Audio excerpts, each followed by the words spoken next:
Ndugu washiriki ambao kwa sehemu kubwa ni walimu, ninyi ni walezi wa watoto wetu wanapokuwa shuleni, na hivi siku za karibuni mmeendelea kushuhudia au kusikia ongezeko kubwa la majanga ya moto ambayo yanatokea katika mazingira yetu ya makazi, lakini ikiwemo pia katika shule zetu za sekondari ambazo hasa ni za bweni.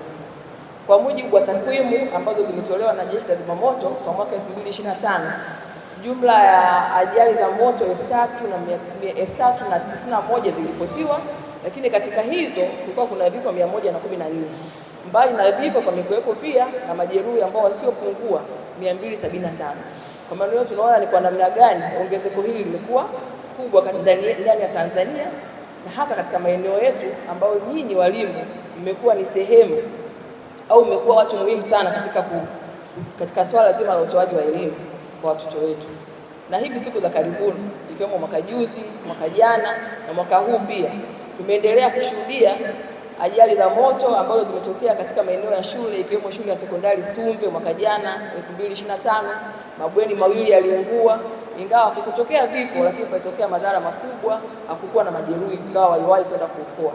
Mbali na hivyo, shule ya sekondari ya Shira Girls pia walipatwa na janga la moto, na penyewe tunamshukuru Mungu hakukuwa na vifo wala majeruhi, lakini mali pia zilipotea. Mbali na sisi hapa Tanzania, tumeendelea kuona pia nchi ya jirani Kenya.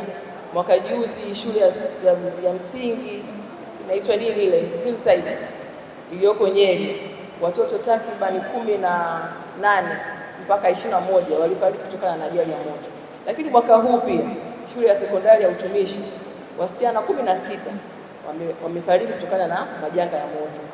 Hivyo basi, kwa umuhimu na kwa jinsi ambavyo serikali imekuwa ikichukua hatua na kuhakikisha kwamba wananchi wake wanaishi katika mazingira ambayo ni salama, imeona ipo haja ya kulielekeza Jeshi la Zimamoto kupita na kuanza kuonana na wadau muhimu, hasa katika idara ya elimu, waendelee kupata elimu na kupanga mikakati ya pamoja ambayo itatusaidia ni kwa namna gani tunaweza kuondokana na haya majanga ya moto shuleni. Jeshi la Zimamoto na Uokoaji naendelea kuokoa maisha na mali ya Watanzania kutokana na wimbi na matukio mengi ya kuungua kwa shule zetu hususani za bweni. Tumeona kuna haja sisi kama Jeshi la Zimamoto na Uokoaji kukutana na wakuu wa shule na wamiliki wa shule wa wilaya hii ya Kigamboni na kufanya mazungumzo nao kujua changamoto ni ipi ambayo inasababisha matukio mengi ya moto yanatokea katika shule zao. Ufumbuzi ni nini? Tumekaa kwa pamoja na tukaweza kuwekeana mikakati ambayo mikakati hii tunaamini kwa pamoja shule zetu zitaweza kuwa salama. Moja ya mkakati ambao tumeweka ni kuhakikisha shule zetu za wilaya Kigamboni zote zinafanyia ukaguzi wa kinga na tahadhari dhidi ya majanga ya moto pamoja na kupewa elimu ya kinga na tahadhari dhidi ya majanga ya moto. Kwa wale wote wanaoanzisha ujenzi wa shule katika wilaya hii ya Kigamboni, wahakikishe michoro yote ya ramani zao inafika katika ofisi ya Jeshi la Zimamoto na Uokoaji wilaya ya Kigamboni. Hivyo nitoe rai kwa wananchi wa Kigamboni wahakikishe kwamba shule zao zinakuwa salama. Wale ambao wako maeneo ya kuzunguka shule wawe ni walinzi wa kwanza na mabalozi wa kwanza, maana kuna mioto ambayo huwa inasababishwa na wanadamu kama maisha yetu ya kawaida yasiweze kutokea. Kila mmoja aweze kuwa mlinzi.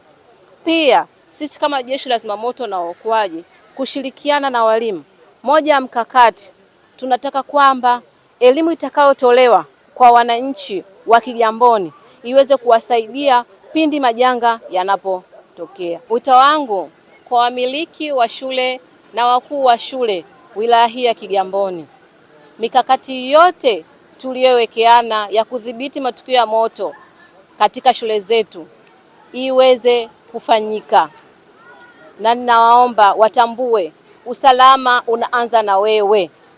Mikakati ambayo imewekwa hapa na Jeshi la Polisi ambalo ni la Zimamoto inaenda kutufanya sasa sisi kama wakuu wa shule tuwe na watu ambao wa kuhakikisha kwamba wanafunzi wanakuwa salama, kwa sababu sisi ndio wenye dhamana kubwa.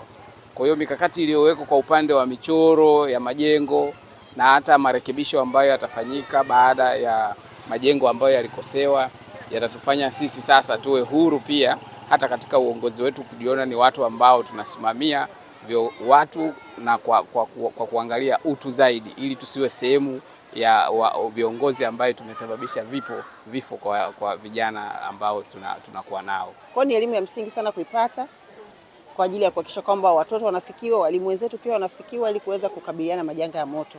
Tumepata kitu kizuri kwa kweli, sio tu kwa shule, lakini pia hata sisi ni familia, pia nyumbani elimu itaenda kutusaidia, na tumeweka mikakati mizuri hasa kuhakikisha shule zetu zinakaguliwa, lakini pia tuhakikishe elimu inawafikia wenzetu, lakini pia tuhakikishe kwamba vile tumetambua vile viashiria vya moto, maana yake tulikuwa tujui, wakati mwingine unaona tu waya umepinda ujui ni nini, kumbe ndio kiashiria chenye cha moto. Tunashukuru, elimu imekuwa nzuri sana, tumeipokea vizuri. Tunashukuru kwanza kwa elimu hii Jeshi la Zimamoto kwa shuleni kama tulivyopewa elimu hii. Najua majanga ya moto kuna wakati yanatokea ghafla, lakini kwa elimu tuliyopewa inabidi tuwafundishe na wanafunzi. Najua sisi ni walimu, tutajua namna ya kuwafundisha wanafunzi kukabiliana na majanga haya, na sisi kama walimu tutaplay part kubwa sana sababu sisi ndio wasimamizi. Kwa tutawaelekeza wanafunzi na pia na sisi kuchukua tahadhari kama tulivyoelekeza kwenye semina ya leo.